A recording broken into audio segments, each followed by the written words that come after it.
Okay, you go back to McDonald's. Oh, I go back to McDonald's because it didn't work out for me. I was like, fuck, I just got robbed, so I'm gonna go try to like pick up my life where I left it. And it couldn't have been like a month before the scene was dropped. And someone came in and printed like, I was like next to my old high school, this McDonald's. Came in with like pictures of me with like a nut on my face from my casting couch and threw it all over my McDonald's. And it was like, all over your job? Yeah. And I like, oh my God. You know, sitting here. I like want to hug you because I feel so sad that this happened to her. I turned red thinking about it. I just turned red and like wanted to barf and like ran out. And again, I had nothing though. And I didn't have a car, so I just ran out of McDonald's and just ran down the street. Like I just ran.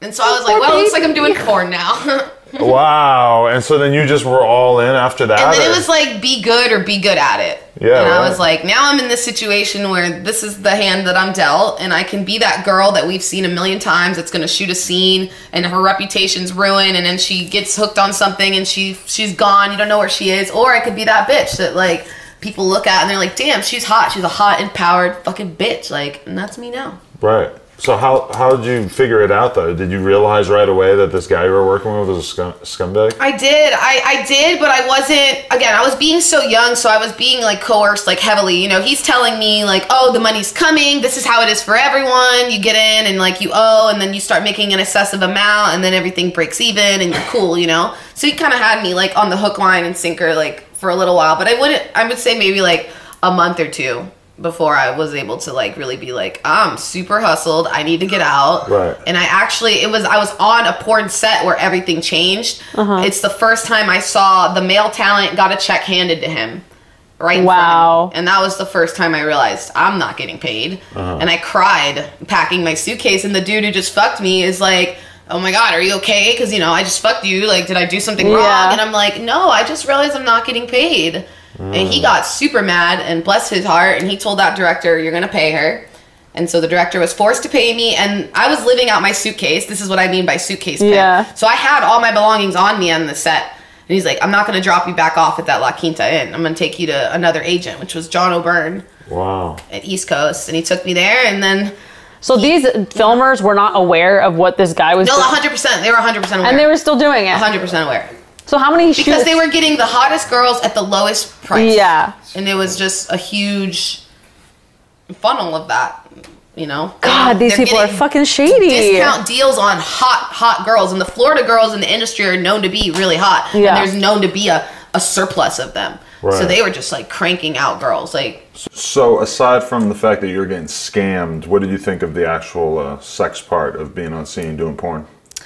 I think that I liked it. It was like a different form of expression, and it reminded me of when I did the morning show and the love that I had for like being on camera there, which is funny because like that's definitely what a lot of people made fun of. They're like, she just want to be on camera. I was like, well, attention it's a fun drug, right? I was like, yeah, if you're like the ugly duckling complex, and then all of a sudden you're like glam, full hair and makeup, and you know, with a hot partner, and you're like, wow, wind in the hair, and you just love the whole thing. I was like, every single part of it, I loved it. Do you feel you had the ugly duckling?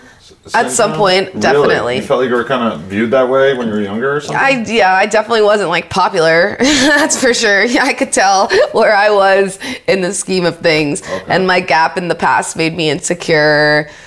And little titties. I had a huge fucking gap. Fixed? Almost this time last year, so almost 1 year. I didn't even notice, but I like your gap. But I'm just like, you're so cute. I know, that's when everyone said it was like very polarized. You're like, no, please, it's so cute. It's who you are. It's weird because I'm sure I noticed it before, but I didn't remember it enough to like think about it when I saw you and you didn't have it anymore. Did anyone notice when you got it, like when you fixed it? Oh yeah, really? Definitely. A lot of people, they're like, especially from my little ghetto hometown, they're like, oh, she Hollywood now. Like, every day I would have like noticed it up, immediately, but oh yeah, and it wasn't like horrible. It's just like we were saying earlier, like little things that only we are insecure about. You know, I was like, damn, I got no titties and a gap. Fuck.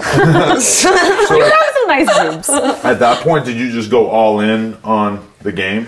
I did. I went all in on the game. I started going basically platinum because you got to find like where your niche is in the whole thing. That's pretty much what really makes someone successful in the industry, is finding out their brand and finding out what their category is. It's very categorized in porn. Yeah. You're either MILF, you're young, you're Latina, you know, so you had to like find out where you were. Right. The Latina butt category? Or? Yes, I'm in the young Latina butt category. Yes. Okay, that's interesting, for sure. Yes. So, okay, did you start doing all the crazy stuff on camera? You started doing anal right away and gangbang, all this crazy shit? I didn't. I still haven't done anal, surprisingly, which is like such a waste of an ass. I know. Not even in the streets? No, I mean in the streets, yeah. In the streets. Per se, not the actual literal. What's holding you back? You know, I don't know. Maybe like back in the day, porn used to have like showcases. They don't really have them as much anymore, but maybe I would do it for a showcase. I just really want it to be special since I've waited so long for it, I'd say at this point.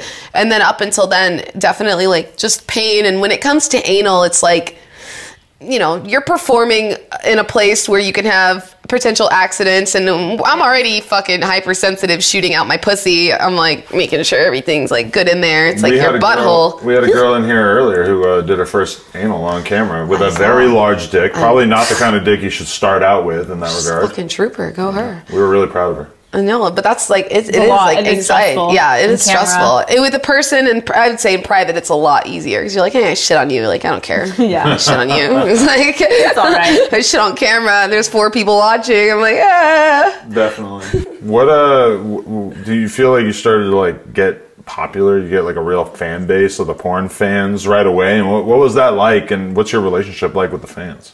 It was like at that point, porn was really like.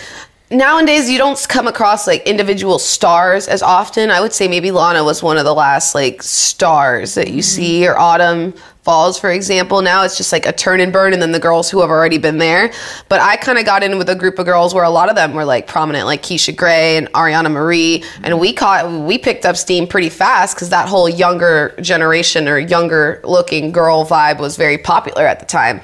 So I would say I picked up pretty fast, and like my first ABN, I was trophy girl, and there was lines, and I was very surprised, and I loved them all. I'm super happy as long as they respect me.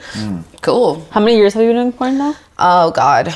I'm like, it's the same thing. I keep seeing my cat's 3 years old. He's probably like 6, so it's probably, oh fuck. I hate to say 7. On and off 7 though. I'm taking breaks, like quite a lot of breaks. Moved back to Florida like 3 times. Really? Yeah. But you always get boyfriends and then just move back? Kind of. But I moved back first, and then I got the boyfriend this time. Yeah, because you had a security guard boyfriend that didn't want you to fuck me, right? Yes. Yeah. Wait. Okay. He doesn't want me to fuck anyone. But like, he doesn't want me to fuck anyone, but you know. Wait, he's gone now? Or? No, he's still here. Oh. Still here, and still doesn't want me to get fucked, but it's happening. Really? She only does it a couple times a year though when she like comes out to LA to shoot the studios. Yes. Oh wow. Yes. So you try to just not talk to him about it, or what? It's a respect thing. It's I just. But this is gonna be. You don't have to tolerate it because Lena is personal to you. But if Lena was with other people, you wouldn't want her to come home and be like, "Yeah, I just got this fucking nut on my face." It was huge. Yeah, but when I post up the photo of me and Lena and you, and I have like 1 million followers, and I'm sure somebody's gonna send it to this guy, like that feels like that's when. Like, that's why you should have told him before, is because that moment where the photo goes out. But he knows, right? Well, the thing is, I was like, I'm just doing a podcast. And then he was like, dope. He's like, dope, the podcast's dope. And it's like, dope, everything's dope. And then he's like, wait a minute, you blew him? And I'm like, yeah. So, Carmen, I'm just going to throw this out there. Is today finally going to be the day that I get to find out what the inside of your vagina feels like? I hope so. Especially if it's a call from a boyfriend. You already heard the podcast. It's long awaited. Put him on speaker. Much anticipated.